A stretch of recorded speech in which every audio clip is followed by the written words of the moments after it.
I don't know. I ain't seen a replay, but got beat by NASCAR procedures again, just not being able to get back out on the racetrack. The 2025 Daytona 500, NASCAR's premier event, has concluded with William Byron claiming his second consecutive victory. However, the race has been overshadowed by a series of controversies and allegations of cheating. The controversy began before the race started. NASCAR officials uncovered two significant violations during pre-race inspections for the dual races. These infractions involved improper weights, specifically the placement of ballast and driver hydration systems, a critical safety component. Two NASCAR Cup Series teams were implicated in this scandal. Front Row Motorsports, number 34 car, crew chief Chris Lawson was ejected for the weekend. Ware Racing, number 51 car, crew chief Billy Plord faced ejection. Both teams have an alliance with RFK Racing, raising questions about the extent of this practice. NASCAR's Senior Vice President of Competition, Elton Sawyer, addressed the situation on Sirius XM NASCAR Radio. He stated, "We'll address that this morning. It's basically unapproved mounting of ballast. That one I don't have any real sympathy for them on. They're taking hydration systems that are for the driver that are critical and putting ballast in it, that's just not cool."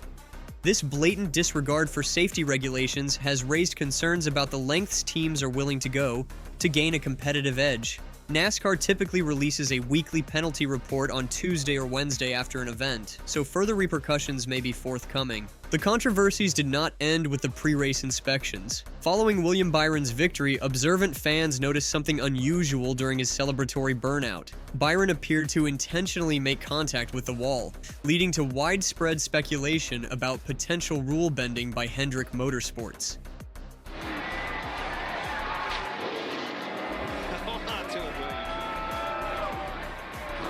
The theory behind this action stems from NASCAR's post-race inspection process. Cars must meet minimum height requirements to ensure no unfair advantages were gained during the race. However, if a winning car sustains damage, NASCAR typically attributes any height discrepancies to that damage, potentially allowing teams to circumvent the rules. This practice is not without precedent. Former NASCAR driver Landon Castle acknowledged on social media that drivers sometimes intentionally damage their cars to pass inspection. He stated, "The penalty for finishing a NASCAR race with no damage is that you have to pass post-race heights. Drive it into the fence on the cool-down lap. It's your only choice. I had no damage in New Hampshire, so they checked my heights. Too low, DQ. Later I ran P4 at Phoenix and made that didn't happen again." The incident has brought to light a controversial history involving Hendrick Motorsports. In 2011, crew chief Chad Knaus was caught on camera instructing driver Jimmy Johnson to crack the back of the car if they won, to provide an excuse for potential rule violations. While Knaus and Johnson claimed this was merely to cover their bases, it has left a lasting impression on fans and competitors alike. The speculation surrounding Byron's actions has ignited a firestorm of fan reactions on social media. Many believe this incident is further evidence of ongoing attempts to manipulate the system and gain unfair advantages. Fans expressed their suspicions with comments such as, "Chad Knaus definitely told him to do that. Byron hit the wall intentionally after the race, that's definitely a 0x. Yeah, William Byron smashed that car off the wall during his burnout, we all know why. Daytona 500 down NASCAR." Adding to the suspicion, fans noticed that Hendrick Motorsports had slightly altered the wraps on Byron's car ahead of the race, specifically in the left front corner. This has led to speculation about whether the team was trying something new, knowing they would likely sustain damage from bump drafting during the race. The Daytona 500 was marred by several significant incidents on the track, leading to heated reactions from drivers. A major crash involving Joey Logano and Ricky Stenhouse Jr. with 15 laps remaining sparked particular controversy. Kyle Busch, one of the drivers caught up in the wreck, did not mince words in his criticism of Logano. In a post-race interview on Fox, Busch stated, "Looks like the fastest car got in a hurry to get to the wreck. Logano was by far the fastest car today, saw a lot of laps led, and he could about do anything. The Penske cars were very strong. We still got 20 laps to go, and he's trying to go through the middle and make a hole that isn't there. Just created chaos." Busch continued, "We had a fast car and we were in position and just kind of biding our time and seeing what was going to happen next. Yeah, just you've got to know how wide your race car is to be able to find a hole that it will fit in, and he obviously doesn't know that. The incident also drew comments from Jeff Gordon and race winner William Byron.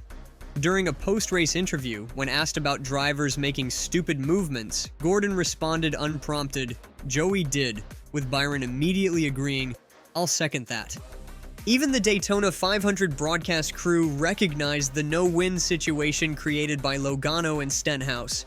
Analyst Kevin Harvick commented, "I mean, it's just two guys who don't want to give. I mean, we're 15 laps to go in that scenario. Stenhouse doesn't want to give up the track position, and Logano feels like the block was too late, and he is probably a little bit frustrated."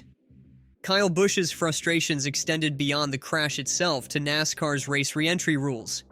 After attempting to return to the race following repairs, Busch found himself at odds with NASCAR officials over the interpretation of the damaged vehicle policy, or DVP rule. Busch took to social media to express his discontent, writing, "Rule says you have 3 attempts to make minimum speed. The race never went back green, yet I don't even think they know their own rules or procedures." He further explained his frustration in a post-race interview. I had 4 flat tires out there, and we have these air jack systems in the car, mandatory by NASCAR, and the guy carries around an empty air bottle to plug up to the car. So couldn't plug it up so I could make my own return back to pit road.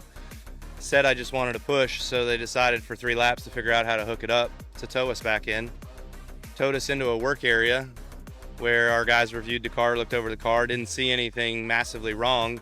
All the wheels were pointed in the right direction. We put 4 new... This confusion over rule interpretation has added fuel to the ongoing debate about consistency in NASCAR officiating. The conclusion of the Daytona 500 has become a focal point of criticism due to NASCAR's decision to allow the race to finish under green flag conditions despite a major crash occurring in the final moments. Denny Hamlin, who was involved in the last lap incident, expressed surprise and disappointment at the lack of a caution flag. Speaking to the media after the race, Hamlin said, Hamlin then projected NASCAR's next move after the incident. When speaking with Fox Sports following the Daytona 500, Hamlin provided more details about the final moments of the race.